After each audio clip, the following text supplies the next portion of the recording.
Welcome to the Digital Talk Show with Arwa. I'm Arwa, your host, and I'm a freelancer. And every week I bring on some amazing guests on my podcast who are killing it in the online world.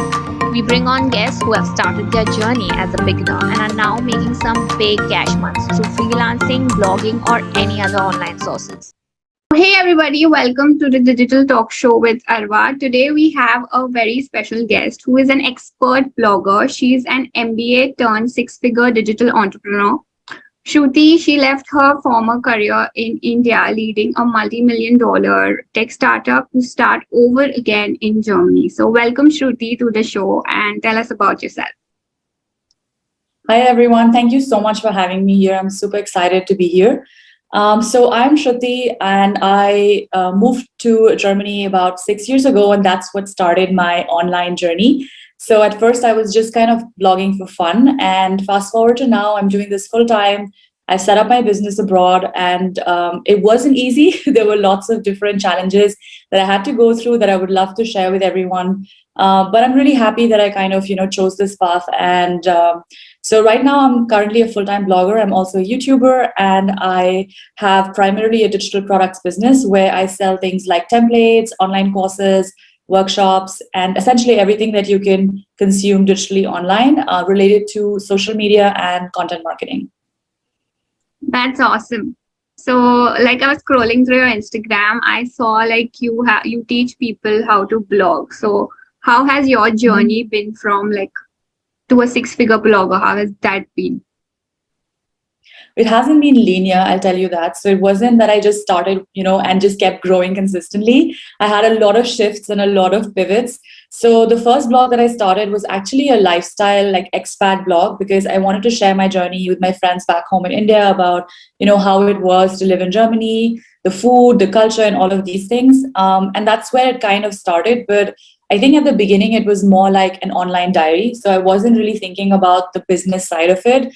That was all very new to me. So I think after about a year or 2 years, when I started to see a lot of traffic come in, there was a lot of engagement with the blogs that I was writing. I was still not making any money at that time. So my thought was, oh my God, I'm putting in so much effort into this. What if I actually, created a business out of it, or what if it could make me some side money? So at this time, I had moved for my second master's abroad, and this was also like a way for me to give myself a break from my career in India. And at the time, I would have just loved a little bit of extra money to travel, right? So my goal was, okay, what if I could start a blog that would give me like, I don't know, an extra $500,000 a month, and then I could travel more around Europe. So this would be like a cool way to earn some, side income. And that was my initial thought. So I didn't think that this would become what it became today.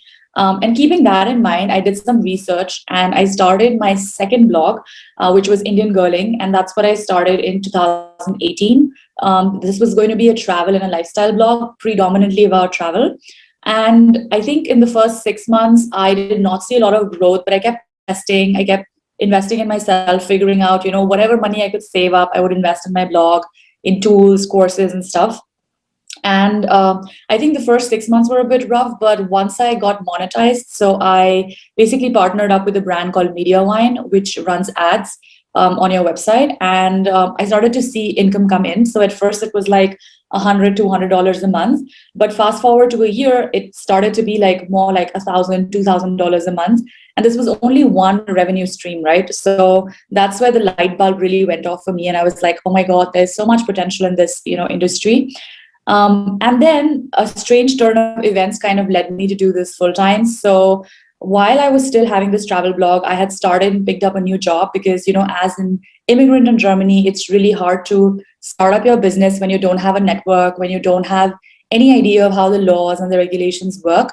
So I had picked up a job right after. I hadn't done a lot of research into what job this was. It was a marketing job in the same city where I was studying. And a strange turn of events led me to get fired from this job because the boss that I had at the time wasn't really happy with me. I wasn't happy with them. And it was a very complicated set of events that sort of led me to my tipping point.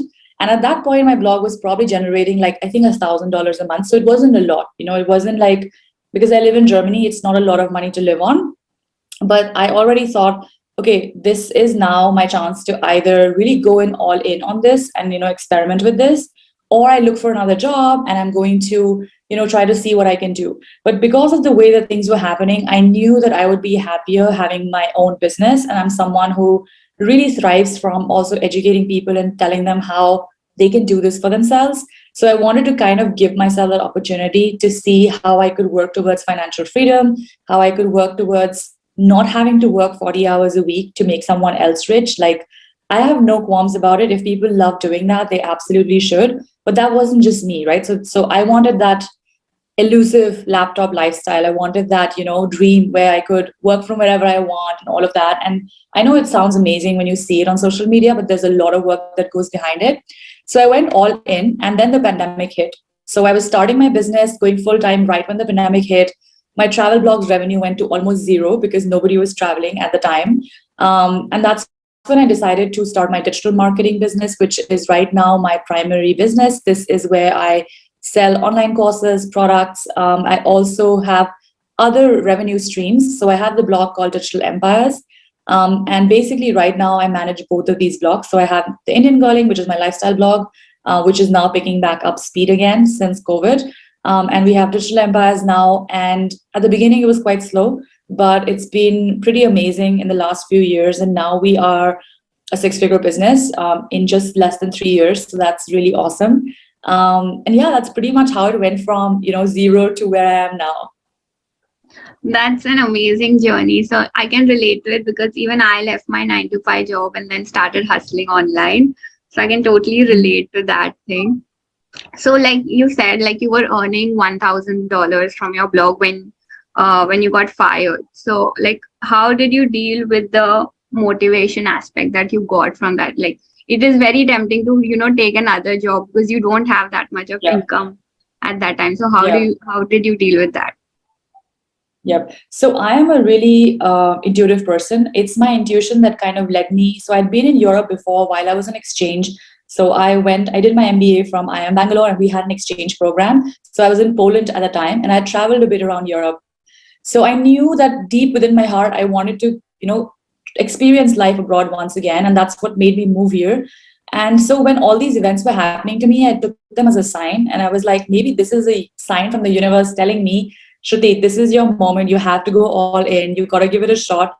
And then I really asked myself, okay, what is it that I'm going to regret more? Am I going to regret more that I didn't go all in on my dreams in my 20s? Or am I going to regret more that I took up a random job that maybe was just paying the bills but wasn't making me really happy, right? And I'm someone who I knew that finding another job wouldn't be the issue. It would be like, would I be happy in that job long term? So I decided that it was okay for me to sacrifice my short term happiness. And I have to say, I had saved up a little bit before this moment. So it wasn't that I was completely homeless and, there was no way that I could, kind of make this happen. So I knew that, okay, I had a couple of months of savings in the bank account. So I thought, okay, I'm going to give this a shot. And like, I'm going to give this 1 year at least. And if it doesn't work out in this 1 year, if I go nowhere, then worst case, I'm going to go and find a job, because like getting a job was always my backup option anyway. Like if it didn't work, today I can't think about it anymore, because I feel like the motivation for me was I had nothing holding me back, right, from going all in. So there were moments where I was like, oh my God, it would be so much easier if I had a paycheck coming in every month, right? Like it would be perfect. There would be no ups and downs in my income, no stress, no having to deal with legal stuff and taxation and everything. But at the same time, I was like, the pros outweigh the cons. So the freedom that I have, the fact that I don't need to wake up at a certain time. I don't have to sit with people I don't like. I don't have to deal with endless meetings, right? So I can make my own schedule. And most importantly, what attracted me the most and what was my motivating factor was that the income that I created was independent of how many hours I was putting in. So I was able to set up income streams that would make money for me, even if I wasn't actively on my computer working, right? So that whole thing, I think for me was a huge wake up call, and also something that I took as positive reinforcement that, the universe really wants me to do this. So let's just try and push myself to do it. That was basically how I motivated myself, with the fact that I did not want to go back to a 9 to 5. Yeah, I can relate to that as well, totally. So, Since you said that it took a long time to reach six figures, so if someone who's just starting out a blog, what are the major things that they should keep in mind to reach that journey faster? Yeah. So this is something that I teach inside my program, CEO Blogger Academy as well. And I have a lot of free tutorials on YouTube where I walk through this. For me, I think the three main factors when it comes to having a successful blog, number one is absolutely the niche that you pick, right? So the first blog that I had, which I was doing as a hobby, it was an expat niche. And I could have made money in it, but the way to make money in that niche would have been through consulting, which would have pulled me back into the one-on-one, trade time for hours kind of trade time for money kind of job. And I didn't want that. So I wanted to have a niche where passive income was, a possibility. And a lot of people think that passive income is just like free income, money falling from the sky, and you just put your legs up and it's all coming. That's not how it works. Passive income is front loaded, right? So you put in the work at the beginning, your time and energy, and then you reap the rewards down the line. It doesn't matter whether you do it, in an online setup or you do it in real estate, it's the same, right? Invest first, either your time or money, and then you get the benefit. So for me, I think I have to say number one thing or the factor that really will ensure your success is going to be the niche that you pick. And if you're just starting out, you probably won't know the exact niche because, I mean, when I was starting out, I didn't even know what a niche meant in this context, right? So you have to kind of experiment a little bit. But if you have some idea about who is the audience I want to serve, right? So when I was starting out, I knew that I wanted to serve freelancers, solopreneurs, small business owners. That was my audience. So I knew, these are the guys who are going to be, in my sphere of influence. And I wanted to focus on providing them with value, right, through my products. Second thing that I would say would be the quality of content that you create. So a lot of people will, put in 2 or 3 blog posts, and then they will be like, oh crap, I'm not making any money or I'm not getting any traffic. And it's just like you only put in 2 blog posts, right? There are millions of bloggers out there. So like if you have to differentiate yourself, your quality of content and also the output of that content needs to be at a level where you can match that, right? So I would say that unless you've written at least 100 blog posts, don't even think about giving up, because if you give up at this moment and you're like, okay, I'm done, I gave it 6 months, 8 months, but if you created like 10 blog posts in that time, you have not tried enough, simply because in 10 blog posts you wouldn't even learn how to write, right? So you have to give yourself time to hone that skill and to really learn what you need to learn about blogging. Number three, and this is one of the most important things which people miss out, is your monetization strategy. So, how are you going to make money with your blog, right? A lot of people think, okay, I'm going to run on Google Ads, or I'm going to do affiliate marketing and I'm going to get commission from products. And all that is great. But it all comes down to right now, the environment that we're in, there are millions of blogs. So, first of all, as a new blogger, you have to differentiate yourself, right? Like, why should someone follow your beauty blog versus the millions out there, right? And secondly, you have to be realistic about the amount of money you will make as well. Because when you follow things like, making money through ads or through affiliates, it's a numbers game. So if you have 50,000, for example, page views, okay, then you can make $1,000 a month. And depending on where you are in the world, these $1,000 will either not be enough or they'll go a long way, right? So you have to be realistic. Okay, the way that I'm planning to monetize my blog, and a lot of people won't think about it a couple of years in, but you have to think about it before, because if you're going into blogging with the mindset that this is going to be my business, this is going to be my livelihood, you got to think about, okay, what are the different streams of income I can set up? Which stream of income is going to get me closest to my goal? So for me, my goal was making a full-time income, right? That was my number one goal for the first 1 year that I had my latest blog, because as I mentioned, I didn't have any source of income coming in. So like the pressure was on, right? And because I had that clarity, I was able to say, okay, these are the different streams of income I can go for. Let me focus on one stream of income that I think will work the best and with the least resistance for me as a new person in this new niche, which was going in on digital products and offering my own, education products, versus me waiting until I had a big enough audience to make money with advertising or to make money with sponsorships, right? Because why would someone sponsor me if I'm in the first 3 months of my blog, like with no audience, right? So you have to really think about the monetization strategy, along with the fact that the quality of your content needs to be super top and you need to keep improving it over time. And the industry or the audience or the niche that you pick needs to also align with these other two aspects. So you have to make sure that this is something that you can commit to for at least 1 to 3 years, and not give up before that moment. Because if you give up too early, you'll never know what's possible, right?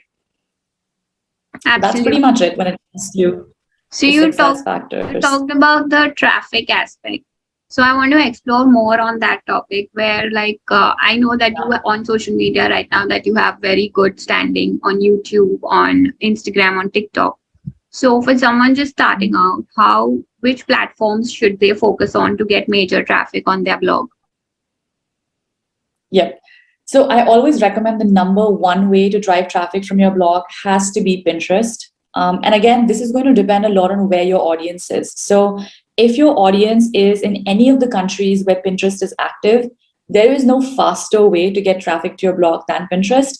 And of late, Pinterest algorithms have changed a lot, so things are always consistently moving, but it's still one of the best ways for a beginner blogger. Like this is, I'm saying for the first 6 months, right? If you are someone who is okay with being on video, or sharing videos, then I would recommend YouTube. And I started my first blog, my first two blogs actually, Indian Girling and the one before, were predominantly monetized with Pinterest traffic. So there was no other social media I was focusing on. Like I was posting on Instagram, but Instagram is not meant for people to drive out of the platform, right? So the way Pinterest works is that people are searching for a tip, they're looking for a recipe, they're looking for a guide, they're looking for help on a certain topic, and they go there and they click on a pin, which is basically an image, that leads them outside of the platform. So the user is trained to click on blog posts. This is not the case with Facebook or Instagram. People are not trained to click out and spend time there, right? I mean, they do it, but not in the same numbers. So for me, I would say that Pinterest was definitely the quickest way for me to, kind of dive into this. And it's one of the fastest ways to set up traffic for your blog if you know what you're doing and you have the right strategy involved. Number two would be YouTube. And again, YouTube for me, I started experimenting with my latest business, which was Digital Empires, because I wanted the blog to also have another face, because there are people who learn through writing, there are people who learn through videos, there are people who are listening to this podcast right now and they're learning through, hearing. So we all have our preferences. And I knew I was a very visual person and I knew I love watching YouTube videos. I also love podcasts. So actually, in the last few years, I've moved more towards video and podcasts compared to writing. So it's evolved, right, as the landscape has changed. And so for me, this was a chance to connect with my audience in a different way, but have the same topics. So what I would do is I would create a video, I would write a blog post related to that video, and then I would embed the video into that blog post. And then I would use Pinterest to drive traffic to that blog post, which would also drive traffic to my YouTube channel. So this was like a circuit that I was following, right? But of course, I was doing this full time and I had the luxury of time. So if you don't have the luxury of time, you have a side hustle as a blog, I would recommend focus on Pinterest, focus on Google. These are the organic sources that you can have traffic from. Google takes a little bit longer because it's harder to establish yourself as a credible blogger because, like I said, there are lots of websites that have been around for years which have more credibility in Google's eyes.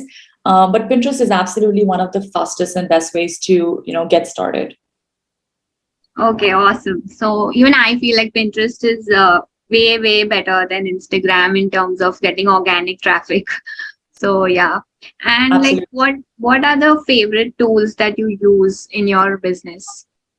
Some of the tools. Oh, I have a lot. I have a lot of tools. I think my favorite, hands down, is definitely Canva. So I use Canva to create digital products, templates, workbooks. I use it to create freebies. I use it to create presentations. All of the webinars that I have, the presentation has been created on Canva, and then I will go and record it on a different platform. So Canva is definitely my number one. Number two would be my email marketing platform, that's ConvertKit. So at the beginning, it was really pricey to have ConvertKit because they didn't have a free plan at the moment. So you had to pay every month. And at this point, I think I wasn't making much as a blogger. So I thought, really, should I invest in this or not? And I mean, it was like $19 or I don't know, something not that much at the moment. Now it's gotten up as I have a bigger list. But what I realized was, I don't know if you've heard of this saying, but they say, like the money's in the list.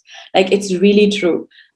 Even if I don't show up on social media every single month, I have a list of people who really care about who I am, about what I talk about. They love my tips, or they somehow find their way into my ecosystem. And I can send them an email and direct them to anywhere I want directly by showing up in the inbox, right? And people would think, okay, so what's so special about this inbox? I mean, we won't be comfortable if other people were like looking into our inbox, right? So it's the same thing. Like, it's an intimate relationship that you have with your subscriber, right? It's a place for you to show up where people can trust you, and nobody will give you their email list if they don't trust you, right? So for me, my email list, which is hosted on ConvertKit, has been absolutely one of the number one revenue drivers in my business.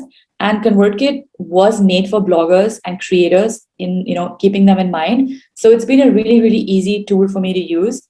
Prior to that, I was using MailChimp, and even though it's a great place to start, I found it to be very difficult to kind of grow on MailChimp, right? So I migrated to ConvertKit, and I've been using that now, I think, for 3 years, and I love it. So even though it costs every single month, it's a subscription, it's absolutely worth it. Also on Canva, I'm now on the Pro plan as well. So I also use the Pro plan just because of the amount of usage I have in my business. But these are also tools you can get started with for free, see what they do for your business or your blog, and kind of decide whether or not it works. So these are my absolute two must-have tools that I would recommend to everyone who's starting out. So Canva is something that I also love because I'm a graphic designer as well. So I love playing around in Canva even when I'm free. So I absolutely love that tool. So yeah, Yeah. so we're coming to the end of the interview, and I would like you to talk more about the digital product aspect and how someone can grow with digital products. Yeah. So one of the things that I've been, I feel like I'm a broken record now because I speak about it so often, is that one of the best ways for you to monetize your blog or your personal brand online is through selling digital products, because it doesn't involve you selling one-on-one your time. So it's not a coaching call. It's not a brand deal where you have to create, content for a brand and then you get paid once and you never get paid again. So digital products, put very simply, are products that you can be consumed online. So these can be ebooks, templates, anything. It can even be design elements. So for example, you're a graphic designer, you could actually create your own design elements, your templates, and sell that as well. And I started this experiment when I launched an ebook for travel way back with my travel blog, and started to see that generate income. Because for me, I feel digital products equate to digital freedom, which means that I can wake up in the morning and have made $500 overnight while I was asleep because someone in the world needed the product that I created, right? And to me, that's the most beautiful feeling ever, that you're not tied to a machine, you're not tied to a laptop, you're not tied to your environment or your office. You can be making money, even if it is a small amount, every single day on autopilot, right? And for me, this is actually one of the biggest reasons why my blog grew to six figures that quickly. So Digital Empires, which is technically my third blog, which I started in the pandemic. The first year, I think we made about $20,000 in revenue. Year two, we were at 100K.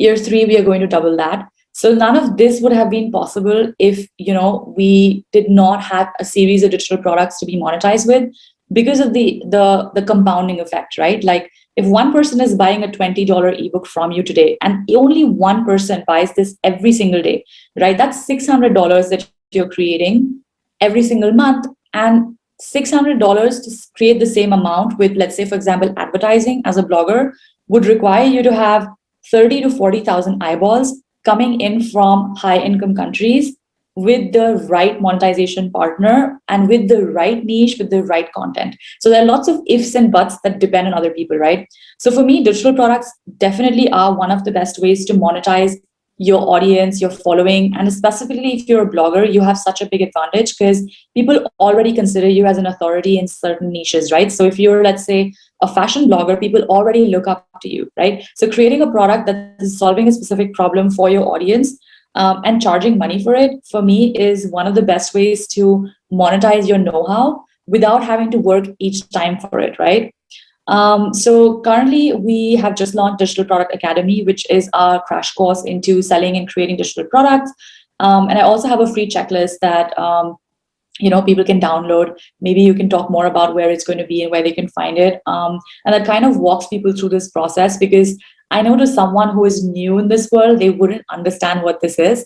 So that's why I have a free checklist where you can walk through this step by step, figure out, if it's the right strategy for you. And like I said, there are different people in the world. So you have different ways that you can make money with your blog. This is one of hands down my favorite ways. And also, I think the best ways to go full time with, because making the same amount of money in a very short span full time without doing one-on-one services as a blogger can take a lot longer. So I definitely recommend this to anyone who is a little bit impatient like I am, and wants to maybe generate an income faster with their blog. Okay, awesome. So I'll mention all her links in the description box. So make sure that you check it out. And with that, we come to an end of our podcast. And thank you so much, Shruti, for being a guest on my show. It was an honor to have you. Thank you so much. I'm so honored and excited to be here as well. Thanks for having me. Thank you so much.